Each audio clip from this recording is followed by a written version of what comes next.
Long weekend, Holy Week. Samahan nyo kami sa unang hiking experience namin.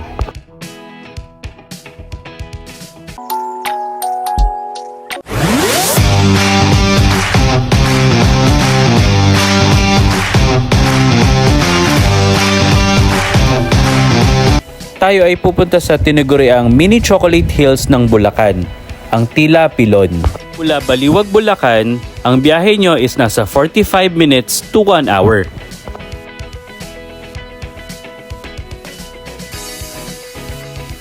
Isa ito sa mga nag-viral na tourist spots noong 2019 at na-feature sa mga ilang palabas tulad ng Biyahe ni Drew at Good News ni Miss Bea.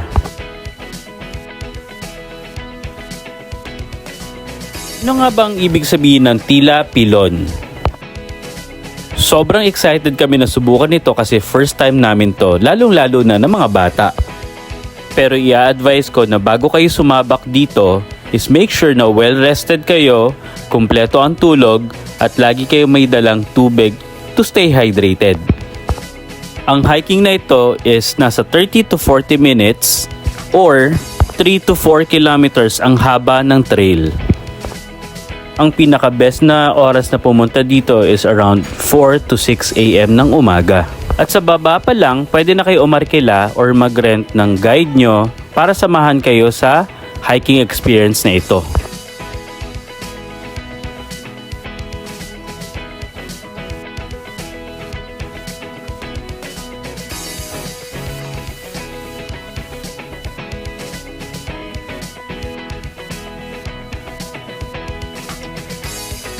Si Mira nyo, hindi na kinaya.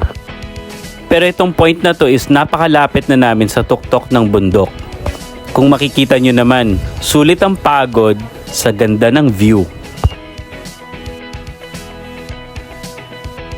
At once makita nyo itong signage na to, ibig sabihin ito na ang last leg bago nyo marating ang tuktok ng bundok. At kailangan mag-ingat kayo dahil sobrang dulas ng mga buhangin dito. O diba? Ito ang view na naghihintay sa inyo.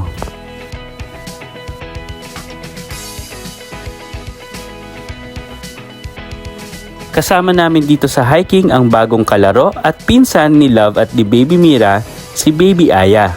Ang cute, diba? O siya, hanggang dito na lang. Maraming salamat sa panonood.